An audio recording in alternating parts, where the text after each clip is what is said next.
ஆண்டவராகிய இயேசு கிறிஸ்துவின் நாமத்தில் உங்களை வாழ்த்துகிறேன். மற்றும் ஒரு காணொளி வாயிலாக உங்களை சந்திப்பதில் மிக்க மகிழ்ச்சி.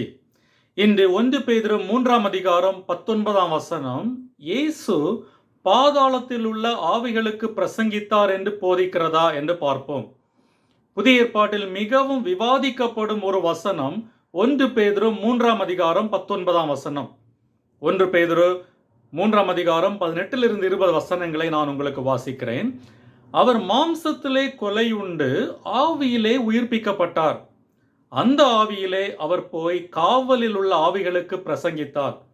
அந்த ஆவிகள் பூர்வத்திலே நோவா பேழையை ஆயத்தம் பண்ணும் நாட்களிலே தேவன் நீடிய பொறுமையோடே காத்திருந்த போது கீழ்ப்படியாமற் போனவைகள். இந்த வசனம் சில முக்கிய கேள்விகளை எழுப்புகிறது. ஒன்று, இயேசு தன்னுடைய மரணத்திற்கு பின்பு பாதாளத்திற்கு போய் அங்கிருந்த ஆவிகளுக்கு பிரசங்கித்தாரா? 2, பிரசங்கித்திருந்தால் அது மரணத்துக்கு பின்பும் ரட்சிக்கப்பட வாய்ப்பு கொடுக்கப்படும் என்று எடுத்துக்கொள்ள முடியுமா? 3, இந்த வசனத்தில் காவலில் உள்ள ஆவிகள் என்பது யாரை குறிக்கிறது? 4, இந்த சந்திப்பு எப்பொழுது நடந்தது? இந்த கேள்விகளுக்கு உறுதியான பதிலை கொடுப்பது அவ்வளவு எளிதல்ல. ஆனாலும் வேத வசனங்களின் அடிப்படையில் இங்கு பேதுரு என்ன சொல்ல வருகிறார் என்று கற்றுக்கொள்ள முடியும். முதலில் இந்த வசனத்தை எப்படி புரிந்து கொள்வது என்று 3 விளக்கங்களையும், அதை தொடர்ந்து இதில் எந்த விளக்கம் சரியானது என்பதையும் பார்ப்போம். முதல் விளக்கம், இயேசு தன்னுடைய மரணத்திற்கும் உயிர்த்தெழுதலுக்கும் இடையில் பாதாளத்திற்கு போய் அங்கு சிறையில் இருந்த ஆவிகளுக்கு பிரசங்கித்து அவர்கள் மனம் திரும்ப இன்னொரு வாய்ப்பு கொடுத்தார் என்பது முதல் விளக்கம். இதை போஸ்ட் டெத் இவாஞ்சலிசம் தியரி என்று சொல்லலாம். இந்த கருத்தின்படி இயேசு தன்னுடைய மரணத்திற்கும் உயிர்த்தெழுதலுக்கும் இடையில் நரகத்திற்கோ அல்லது பாதாளத்திற்கோ போய் அங்கிருந்த ஆத்துமாக்களுக்கு மனம் திரும்ப இன்னொரு வாய்ப்பு கொடுக்க அவர்களுக்கு பிரசங்கம் செய்தார். இதன் அடிப்படையில் சில நவீன திருச்சபை பிரிவுகளும் ஹோப் தியாலஜியன்ஸ் என்று அறியப்படுகிற இறையியலாளர்களும் மரணத்துக்கு பின்பு கூட கடவுளின் கிருபை மனிதனுக்கு கிடைக்கக்கூடும் என்று போதிக்கிறார்கள். அதே போல வேறு சிலர் இயேசு கிறிஸ்து தன்னுடைய சிலுவை மரணத்திற்கு பின்பு பழைய ஏற்பாட்டு பரிசுத்தவான்கள் இருந்த இடத்திற்கு சென்று அங்கிருந்தவர்களை விடுவித்து அவர்களை பரலோகத்திற்கு அழைத்து சென்றார் என்ற உபதேசத்திற்கு ஆதாரமாகவும் இந்த வசனங்களை பயன்படுத்துகிறார்கள். இயேசு பரதீசுக்கு சென்று அங்கிருந்த பரிசுத்தவான்களுக்கு சத்தியத்தை முழுமையாக அறிவித்தார் என்பது இவர்களுடைய வாதம். ஆனால் இந்த கருத்தில் இருக்கிற மிகப்பெரிய பிரச்சனை, இது வேதத்தின் போதனைக்கு முற்றிலும் முரணானது. வேதத்தின் பிரகாரம் ரட்சிப்புக்கான வாய்ப்பு இந்த வாழ்நாளோடு முடிந்து விடுகிறது. மரணத்துக்கு பின் ரட்சிக்கப்பட முடியும் என்பதற்கு எந்த ஆதாரமும் இல்லை. எபிரேயர் 9:27 சொல்வது போல, அன்றியும் ஒரே தரம் மரிப்பதும் பின்பு நியாய தீர்ப்படைவதும் மனுஷருக்கு நியமிக்கப்பட்டிருக்கிறது. எனவே மரணத்துக்கு பின் மனம் திரும்புதல் என்பது சாத்தியமற்ற விஷயம். இரண்டாவது, இந்த வசனத்தில் பிரசங்கித்தார் என்று மொழிபெயர்க்கப்பட்டுள்ள கிரேக்க வார்த்தையான கெரிசோ என்ற வார்த்தை அறிவித்தல் என்று பொருள்படும் வார்த்தை. பிரசங்கித்தார் என்பதை விட அறிவித்தார் என்று மொழிபெயர்ப்பது சிறந்தது. காரணம், பேதுரு இந்த நிருபத்தில் பிரசங்கித்தல் என்ற வார்த்தையை குறிப்பிட யுவாங்கலிசோ என்ற வார்த்தையையே பெரும்பாலும் பயன்படுத்தி இருக்கிறார். எனவே இந்த வசனத்தில் பயன்படுத்தப்பட்டுள்ள கெரிசோ என்ற வார்த்தையை பிரசங்கித்தார் என்று மொழிபெயர்ப்பதற்கு பதிலாக அறிவித்தார் என்று மொழிபெயர்ப்பது சிறந்தது.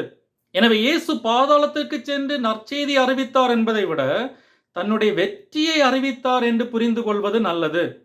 அதே போல வசனம் 19 அந்த ஆவியிலே அவர் போய் காவலில் உள்ள ஆவிகளுக்கு பிரசங்கித்தார் என்ற வசனத்தில் காவல் என்ற வார்த்தையை நரகம் அல்லது பாதாளம் என்று புரிந்து கொள்வதிலும் சிக்கல் இருக்கிறது. வேத புத்தகத்தில் பொதுவாக காவல் அல்லது சிறை என்ற வார்த்தையை நரகத்திற்கு குறிப்பிட பயன்படுத்தப்படுவதில்லை. மாறாக அது விழுந்து போன தூதர்கள் இருக்கிற இடத்தை குறிக்கவே பயன்படுத்தப்பட்டிருக்கிறது.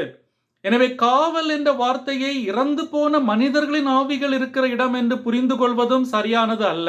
எனவே இயேசு தன்னுடைய மரணத்திற்கும் உயிர்த்தெழுதலுக்கும் இடையில் பாதாளத்திற்கு போய் அங்கிருந்த பழைய ஏற்பாட்டு பரிசுத்தவான்கள் அல்லது பாவத்தின் விளைவாக நரகத்தில் இருந்த ஆத்துமாக்களுக்கு பிரசங்கித்து அவர்கள் மனம் திரும்ப இன்னொரு வாய்ப்பு கொடுத்தார் என்று இந்த வசனத்தை புரிந்து கொள்வது முற்றிலும் தவறு. இரண்டாவது விளக்கம், இயேசு விழுந்து போன தேவ தூதர்களுக்கு வெற்றியின் செய்தியை அறிவித்தார் என்ற விளக்கம். இந்த கருத்துப்படி காவலில் இருக்கும் ஆவிகள் மனித ஆத்துமாக்கள் அல்ல, காவலில் இருக்கும் ஆவிகள் பாவத்தினால் விழுந்து போன தூதர்கள். குறிப்பாக நோவாவின் காலத்தில் வாழ்ந்த தூதர்கள் உட்பட ஆதியாகமம் 6, 2 பேதுரு 2ஆம் அதிகாரம் 4ஆம் வசனம் மற்றும் யூதா 6ஆம் வசனங்களில் குறிப்பிடப்பட்டுள்ள விழுந்து போன தூதர்கள் இந்த ஆவிகள். இந்த விளக்கத்தின்படி உயிர்த்தெழுதலுக்கு பிறகு இயேசு பாதாளத்தில் இருந்த ஆவிகளுக்கு தன்னுடைய வெற்றியை அறிவித்தார்.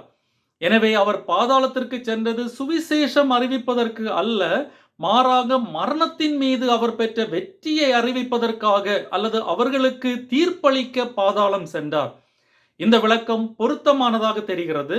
காரணம், புதிய ஏற்பாட்டில் பல இடங்களில் ஆவிகள் என்ற பன்மை சொல் அசுத்த ஆவிகளை குறிக்க பயன்படுத்தப்பட்டிருக்கிறது, மனிதர்களையோ மனிதர்களின் ஆவிகளையோ குறிப்பிடுவதற்கு அல்ல. எனவே இங்கு ஆவிகள் என்பது விழுந்து போன தூதர்களை குறிக்கிறது என்று புரிந்து கொள்ள முடியும்.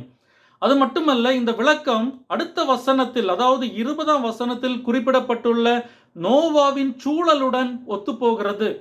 19, 20 வசனங்கள், அந்த ஆவியிலே அவர் போய் காவலில் உள்ள ஆவிகளுக்கு பிரசங்கித்தார். 20ஆம் வசனம், அந்த ஆவிகள் பூர்வத்திலே நோவா பேழையை ஆயத்தம் பண்ணும் நாட்களிலே தேவ நீடிய பொறுமையோட காத்திருந்த போது கீழ்ப்படியாமற் போனவைகள் என்ற வசனத்தோடு ஒத்துப்போகிறது. அது மட்டுமல்ல, இங்கு பயன்படுத்தப்படுகிற கிரேக்க சொல் கெரியூசோ பிரசங்கித்தார் என்பதை விட அறிவித்தார் அல்லது பிரகடனம் பண்ணினார் என்ற அர்த்தத்தோடு ஒத்துப்போகிறது. அது மட்டுமல்ல, வேத புத்தகத்தில் காவல் அல்லது சிறை என்ற வார்த்தை நரகத்திற்கு பயன்படுத்தப்படுவதை விட அது சாத்தானுக்கும் விழுந்து போன தூதர்களுக்கும் கச்சிதமாக பொருந்துகிறது என்று ஏற்கனவே பார்த்தோம். எனவே இயேசு தம்முடைய மரணத்தின் மூலம் தற்போது காவலில் இருக்கும் விழுந்து போன தூதர்களுக்கு வெற்றியின் செய்தியை அறிவித்தார் அல்லது தீர்ப்பளித்தார் என்று புரிந்து கொள்வதில் நியாயம் இருக்கிறது. இது ஒரு அரசன் போரில் வெற்றி பெற்ற பின்பு எதிரியின் கோட்டையில் தன் வெற்றியை நிலைநாட்டுவது போன்றது. எனவே இயேசுவின் பிரசங்கம் ரட்சிப்பை குறித்த பிரசங்கம் அல்ல, மாறாக சாத்தானின் தீய சக்திகளுக்கு எதிரான வெற்றியை அறிவித்தார் என்ற அர்த்தத்தில் இந்த வசனத்தை புரிந்து கொள்ள வேண்டும். 3வது விளக்கம், இயேசு மனு உருவெடுப்பதற்கு முன்பாகவே நோவாவின் காலத்தில் நோவாவின் வழியாக அன்றிருந்த மக்களுக்கு பிரசங்கித்தார் என்ற வாதம். இந்த கருத்தின்படி இயேசு ஆவிகளுக்கு பிரசங்கித்த நிகழ்வு என்பது பழைய ஏற்பாட்டில் நோவாவின் காலத்தில் நடந்ததை குறிக்கிறது. நோவாவின் காலத்தில் தேவகுமாரனாகிய கிறிஸ்து ஆவியில் நோவாவின் வழியாக பிரசங்கித்தார் என்று புரிந்து கொள்ளப்படுகிறது. இப்பொழுது சிறையில் இருக்கும் ஆவிகள் நோவாவின் காலத்தில் கிறிஸ்துவின் ஆவியின் வழியாக பிரசங்கித்த நோவாவின் பிரசங்கத்துக்கு கீழ்ப்படியாமல் பாவம் செய்தவர்கள். பேதுரு என்ன சொல்லுகிறார்? நோவா பேழையை கட்டும்போது கிறிஸ்துவின் ஆவியினால் நோவா கடவுளுடைய வரவிருக்கும் தீர்ப்பை பற்றி பிரசங்கித்தார். ஆனால் நோவாவின் தலைமுறை அந்த பிரசங்கத்தை கேட்கவில்லை. இதன் விளைவாக அவர்கள் தண்டிக்கப்பட்டு இப்பொழுது தங்கள் பாவங்களுக்கான தண்டனையை காவலில் அனுபவித்துக் கொண்டிருக்கிறார்கள் என்பது பேதுரு சொல்ல வரும் கருத்து. இந்த கருத்தில் இருக்கிற சிறப்பம்சம், இது 20ஆம் வசனத்தில் நோவா குறிப்பிடப்படுவதை நியாயப்படுத்துகிறது. அதே போல 2 பேதுரு 2ஆம் அதிகாரம் 5ஆம் வசனத்தில் நீதியை பிரசங்கித்த நோவா, ஹெரால்ட் ஆஃப் ரைச்சஸ்னஸ் என்று பேதுரு நோவாவை குறிப்பிடுகிறார். இது நோவா கிறிஸ்துவின் ஆவியினால் பிரசங்கித்தார் என்ற கருத்தோடு பொருந்துகிறது. மேலும் இதே அதிகாரத்தில் பேதுரு பழைய ஏற்பாட்டு தீர்க்கதரிசிகளின் பிரசங்கத்தை குறிப்பிடும் போது அவர்கள் கிறிஸ்துவின் ஆவியினால் பேசினார்கள் என்று குறிப்பிடுகிறார். எனவே இங்கு கிறிஸ்து ஆவியில் போய் பிரசங்கித்தார் என்று பேதுரு குறிப்பிடுவது கிறிஸ்துவின் ஆவியில் நோவா பிரசங்கித்ததை குறிப்பிடுகிறார் என்று புரிந்து கொள்ள முடியும். முதல் நூற்றாண்டு சூழலில் இந்த வார்த்தைகள் பேதுருவின் கடிதத்தை வாசித்த விசுவாசிகளுக்கு மிகப்பெரிய ஆறுதலாக இருந்திருக்கும். காரணம், அவர்கள் துன்புறுத்தலை அனுபவித்துக் கொண்டிருந்தார்கள். நோவாவை குறித்த உதாரணத்தை பயன்படுத்தி பேதுரு என்ன சொல்லுகிறார் என்றால், ஆவியின் வல்லமையால் நீங்கள் சுவிசேஷத்தை தைரியமாக பகிருங்கள், உங்கள் முயற்சிகள் வீண் போகாது.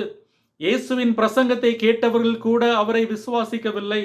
ஆனால் கடைசியில் இயேசு ஜெயம் கொண்டார். அதை அந்த கீழ்ப்படியாத ஆவிகளுக்கு பிரகடனம் செய்தார். அதே போல நீங்களும் நற்செய்தியை பிரசங்கியுங்கள், கடைசியில் ஜெயம் பெறுவீர்கள் என்ற உற்சாகமூட்டும் செய்தியை மக்களுக்கு தெரிவிக்கிறார். சரி, இதில் எந்த விளக்கம் சரியானது? 2ஆம் விளக்கம், அதாவது இயேசு விழுந்து போன தூதர்களுக்கு வெற்றியின் செய்தியை அறிவித்தார் என்ற விளக்கமும், மூன்றாவது விளக்கம், கிறிஸ்து ஆவியில் நோவாவின் வழியாக பிரசங்கித்தார் என்ற விளக்கமும் வேதத்தின் போதனையோடு ஒத்துப்போகிறது. இவை 1 பேதுருவின் சூழலோடும் பொருந்துகிறது. சுருக்கமாக சொன்னால், பேதுரு மரணத்துக்கு பிறகு ரட்சிக்கப்பட 2வது வாய்ப்பு கிடைக்கும் என்று கட்டாயம் போதிக்கவில்லை. அதே போல இயேசு நரகத்திற்கு போய் அங்கிருந்து ஆவிகளுக்கு பிரசங்கித்தார் என்ற கருத்தையும் சொல்லவில்லை. மாறாக இயேசு உயிர்த்தெழுந்த பிறகு சிறையில் இருந்த விழுந்து போன தூதர்களுக்கு தான் மரணத்தை வென்ற செய்தியை அறிவித்தார். அல்லது இயேசு நோவாவின் வழியாக ஆவியினால் நோவாவின் காலத்து மக்களுக்கு பிரசங்கம் செய்தார். அவர்கள் கீழ்ப்படியாமையினால் இப்பொழுது காவலில் இருக்கிறார்கள் என்று சொல்லுகிறார். இந்த 2 கருத்துக்களும் வேதத்தின் சத்தியத்தோடு பொருந்துகிறது. எப்படி பார்த்தாலும் மரணத்திற்கு பிறகு 2ஆம் வாய்ப்பு உண்டு என்பது அல்ல, மாறாக இயேசு சிலுவையில் சம்பாதித்த வெற்றியை அறிவிப்பது மட்டுமே இந்த வசனத்தின் நோக்கமாகும். இந்த விளக்கம் உங்களுக்கு பயனுள்ளதாக இருந்திருக்கும் என்று நம்புகிறேன். அடுத்த வாரம் இன்னொரு கடினமான வசனத்தை கற்றுக்கொள்வோம். இந்த காணொளி உங்களுக்கு பயனுள்ளதாக இருந்தால் உங்கள் கருத்துக்களை தெரிவியுங்கள். இந்த வீடியோவை லைக் செய்து, இதுவரை சப்ஸ்கிரைப் செய்யவில்லை என்றால் சப்ஸ்கிரைப் செய்து பெல் ஐக்கனை அழுத்துங்கள். புதிய வீடியோக்களின் நோட்டிஃபிகேஷன் உங்களுக்கு வரும். அடுத்த வீடியோவில் சந்திப்போம். கர்த்தர் உங்களை ஆசீர்வதிப்பாராக. ஆமேன்.